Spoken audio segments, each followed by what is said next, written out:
नमस्कार मेरे प्यारे देशवासियों, जो इस धरती के हर उस कोने से गूंजती है जहां कोई बुजुर्ग अपने जीवन के ढलते सूरज को सम्मान के साथ डूबते हुए देखना चाहता है, लेकिन अक्सर वह अंधेरा उसकी इजाजत नहीं लेता।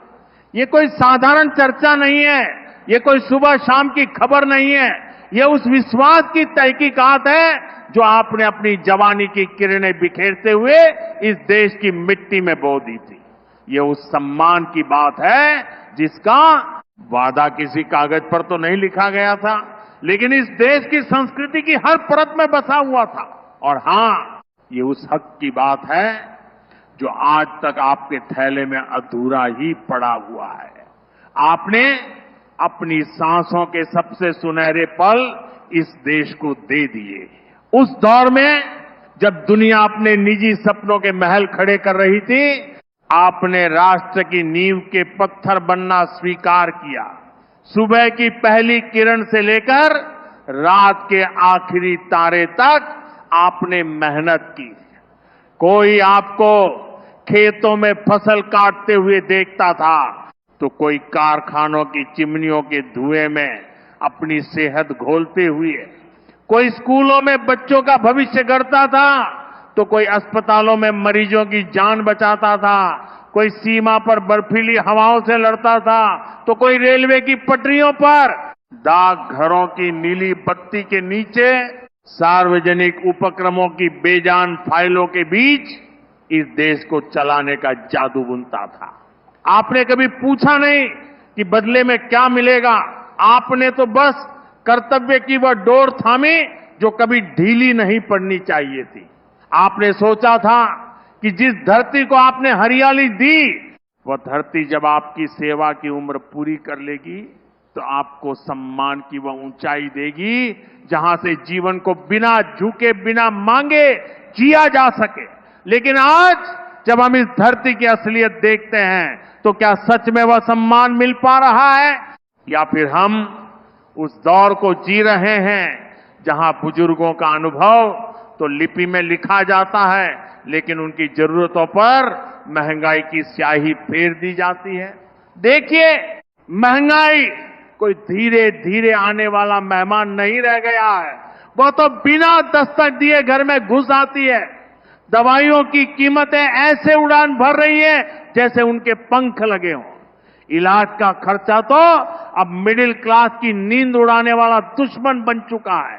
रोज की रोटी, सब्जी, बिजली, पानी, कपड़ा, ये सब जब एक साथ आपकी जेब पर हमला करे, तो उस हमले का सामना करने के लिए पेंशन का वही पुराना स्तर कहां तक काफी है।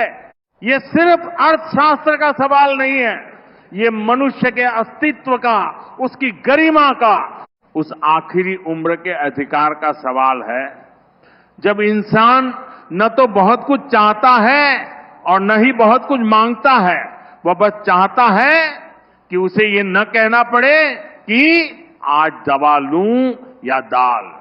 जब हम आवाज उठाते हैं 1500 नहीं, 7,500 रुपए, यानी 7,500 रुपए मूल पेंशन, और उस पर पूरा महंगाई भत्ता, तो कृपया इसे कोई विशेषाधिकार न समझें।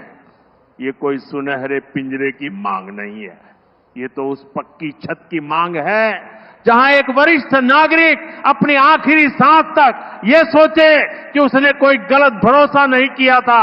हम यहां मेडिकल लग्जरी की बात नहीं कर रहे, हम यहां विदेशी फल या महंगी कारों की बात नहीं कर रहे। हम सिर्फ इतनी सी बात कर रहे हैं, रोटी जो 2 वक्त मिले, कपड़ा जो शरीफी बनाए रखे, दवा जो बीमारी को दूर रखे, बिजली जो गर्मी में पंखा चलाए और ठंड में गर्मी दे, पानी जो प्यास बुझाए, और एक साधारण सा सामाजिक जीवन जहां दूसरों के सामने हाथ न फैलाना पड़े। लेकिन आज की विभत्स सच्चाई यह है कि हमारे देश के कोने कोने में ऐसे पेंशनर हैं जिन्हें रोज ये सोचना पड़ता है कि आज का पैसा खाने में खर्च करें या दवा में। कई लोग अपने पैसा उन्हीं बच्चों के सामने हाथ फैलाने को मजबूर हैं जिन्हें उन्होंने अपनी कमर तोड़कर पढ़ाया लिखाया और ये उनके असमर्थ होने का नतीजा नहीं है। ये उस व्यवस्था का नतीजा है जो उनके योगदान को तो रिकॉर्ड करना जानती है, लेकिन उनके जीवन की लागत को तय करना भूल जाती है। आपने जीवन भर आत्मनिर्भरता को अपने चरित्र का हिस्सा बनाकर रखा। आप वही पीढ़ी हैं जिसने दूसरों के लिए कमाया, दूसरों के लिए सपने देखे, दूसरों के भविष्य के लिए अपना वर्तमान गिरवी रख दिया। और आज जब वही देश, वही व्यवस्था आपसे कहती है कि अब तुम बच्चों पर निर्भर हो जाओ, तो इससे बड़ा अपमान और क्या हो सकता है। लेकिन ये सिर्फ एक व्यक्तिगत त्रासदी नहीं है। जब कोई समाज अपने बुजुर्गों को आर्थिक संकट में डाल देता है, तो वह समाज अपनी ही जड़ों को काट रहा होता है। परिवारों पर दबाव इतना बढ़ जाता है कि रिश्ते तनाव की चपेट में आने लगते हैं। वह पीढ़ी जो अपने अनुभव से समाज को दिशा देती है, जो अपनी मौजूदगी से परिवार को स्थिरता देती है, जब वह स्वयं अस्थिर हो जाती है तो उस समाज की नैतिक नींव हिलने लगती है। और यहां एक बहुत गहरी आर्थिक समझ की बात करते हैं। पेंशन कोई दान नहीं है, पेंशन कोई सरकारी खर्चा नहीं है, पेंशन एक बेहतरीन निवेश है। जरा गौर कीजिए, जब एक पेंशनर के हाथ में अतिरिक्त पैसा आता है तो वह पैसा जमीन पर नहीं पड़ा रहता, वह तुरंत बाजार में प्रवेश करता है, वह पड़ोस की किराना दुकान की बढ़ी हुई बिक्री बनता है, वह दवा की दुकान पर कतार बनाता है, वह सब्जी वाले के थैले में जाता है, वह टेलर, किराएदार, दूध वाले, अखबार वाले, हर छोटे व्यापारी तक पहुंचता है। और इस तरह से वह पैसा पूरी अर्थव्यवस्था को एक ऐसी गति देता है जिसे कोई भी मंत्री या बैंक नहीं दे सकता। ये पैसा कभी बैंक के तिजोरी में बंद नहीं होता। ये पैसा तो हर मंगलवार को मंडी में, हर रविवार को बाजार में, हर सुबह चाय की टपरी पर गूंजता है। इसलिए जब हम पेंशन बढ़ाने की बात करते हैं तो हम वास्तव में देश के उस सबसे ईमानदार उपभोक्ता वर्ग को ताकत दे रहे होते हैं जो अपना हर रुपया पूरी ईमानदारी से खर्च करता है। आज देश के हर राज्य में, हर जिले में, हर मोहल्ले में पेंशनर्स की वह आवाज सुनाई दे रही है जो कभी दबी हुई थी। अब वो आवाज सिर्फ सुनाई नहीं देती बल्कि दिखाई भी देती है। लोग सड़कों पर नहीं बल्कि तथ्यों के साथ, आंकड़ों के साथ, गणनाओं के साथ अपनी बात रख रहे हैं। वे कह रहे हैं कि ये कोई आज की मांग नहीं है, ये तो पिछले दशकों का ब्याज है जो उनसे रोज रोज वसूला जा रहा है। ज्ञापन दिए जा रहे हैं, चर्चाएं हो रही हैं, ऑनलाइन मंचों पर बहसें छिड़ी हुई हैं। लेकिन सबसे बड़ी बात यह है कि इस बार पेंशनर्स की ये लड़ाई न तो कटुता से भरी है और न ही उग्रता से। ये ठंडे दिमाग और गर्म दिल की लड़ाई है। वे जानते हैं कि अगर आवाज तेज होगी तो सुनाई तो देगी, लेकिन अगर आवाज सही होगी तो वो गूंजेगी। अब हम सबको मिलकर इस आवाज को और ऊंचा करना है, लेकिन पूरे संयम और समझदारी के साथ। ये कोई युद्ध नहीं है, ये कोई विद्रोह नहीं है, ये एक संवाद है। ये दिखाना जरूरी है कि ये पेंशनर इस देश के खिलाफ नहीं हैं, ये तो इस देश के सबसे पक्के समर्थक हैं। इन्होंने तब भी देश का साथ नहीं छोड़ा जब देश मुश्किलों में था, और आज जब ये अपनी बात कह रहे हैं तो ये केवल अपने लिए नहीं कह रहे हैं, ये उस व्यवस्था के लिए कह रहे हैं जो किसी भी सम्मानित समाज की रीढ़ होती है। ये भी जरूरी है कि हर पेंशनर अपनी पेंशन की पेचीदगियों को समझे। कैसे तय होती है आपकी पेंशन? महंगाई भत्ता किस फॉर्मूले से जुड़ता है? आपकी सेवा के आखिरी दिनों की तनख्वाह का आपकी पेंशन पर क्या असर होता है? सरकार के सामने क्या वित्तीय चुनौतियां हैं? केंद्र और राज्यों की अलग अलग पेंशन योजनाओं में क्या फर्क है? ये सब जानकारी जब तथ्यों के साथ आपकी जुबान पर होगी तो आपकी बात का असर कई गुना बढ़ जाएगा। केवल भावनाओं से लैस आवाज सुनने में तो अच्छी लगती है, लेकिन तथ्यों से लैस आवाज ही दीवारों को हिला सकती है। अक्सर एक सवाल उठता है, क्या सरकार इतना बड़ा वित्तीय बोझ उठा सकती है? क्या लाखों करोड़ों पेंशनर्स को बढ़ी हुई पेंशन देना संभव है? क्या इससे अर्थव्यवस्था पर दबाव नहीं पड़ेगा? तो आइए इस सवाल का जवाब भी तथ्यों से ही देते हैं।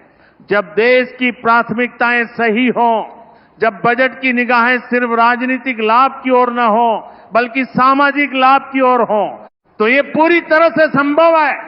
दुनिया के कई देश हमारे सामने मिसाल है।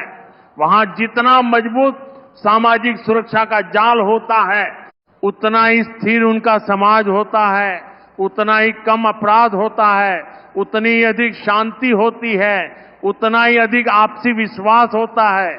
जब कोई बुजुर्ग ये जानकर सोता है कि उसके पास कल के लिए पर्याप्त है, तो वो परिवार में तनाव का कारण नहीं बनता। जब वह आत्मनिर्भर होता है तो परिवार का हर सदस्य राहत की सांस लेता है।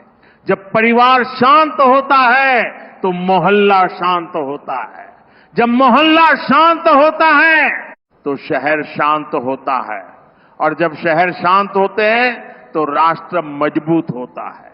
ये कोई कविता नहीं है, ये एक सामाजिक समीकरण है जिसे दुनिया के बड़े अर्थशास्त्री बार बार साबित कर चुके हैं।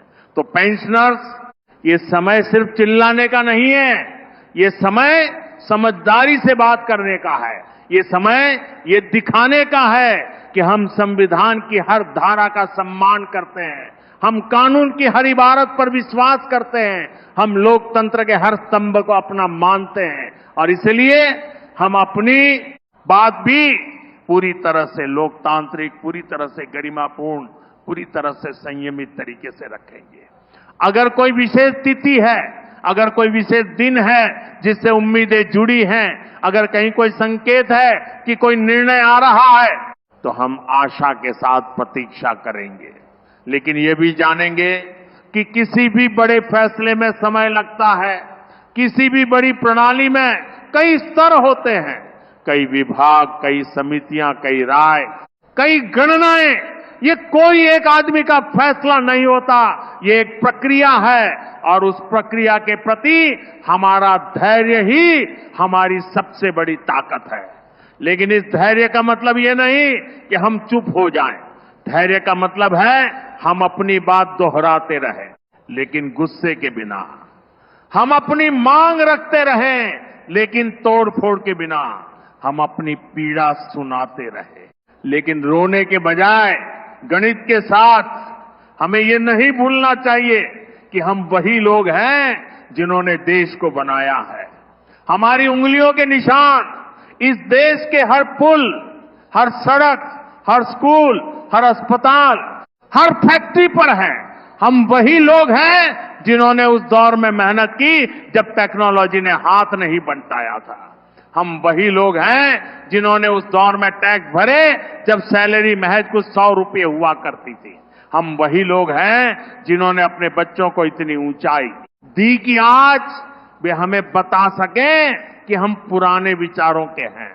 लेकिन हम पुराने विचारों के हैं, ये कोई कमजोरी नहीं है, ये हमारी ताकत है। हम वे विचार लेकर चलते हैं जिनमें त्याग था, जिनमें अनुशासन था, जिनमें सम्मान था, और उन्हीं विचारों के दम पर आज हम कह रहे हैं कि हम अपना हक लेंगे, लेकिन सभ्यता के साथ। हम अपनी आवाज उठाएंगे, लेकिन संगीत के साथ हम अपनी मांग रखेंगे, लेकिन तथ्यों के साथ। आज देश के अलग अलग हिस्सों में पेंशनर्स के समूह बन रहे हैं। व्हाट्सएप ग्रुप से लेकर मोहल्ला सभाओं तक हर जगह चर्चा है। पेंशन भोगी कल्याण समितियां अपने नोटिफिकेशन जारी कर रही है। पूर्व सैनिक अपनी बात कह रहे हैं, पूर्व शिक्षक, पूर्व डॉक्टर, पूर्व इंजीनियर, पूर्व रेल कर्मी, पूर्व डाक कर्मी, सब एक सुर में कह रहे हैं बस अब और नहीं, अब हमें वोट दीजिए जो हमारा हक है। और ये कोई राजनीतिक नारा नहीं है, ये एक मानवीय पुकार है। ये पुकार सिर्फ सरकारों तक नहीं, बल्कि पूरे समाज तक जानी चाहिए। हर उस नौजवान तक जानी चाहिए जो आज शान से कमा रहा है। उसे ये सोचना चाहिए कि कल वह भी बूढ़ा होगा। हर उस राजनेता तक जानी चाहिए जो वोटों की गणना करता है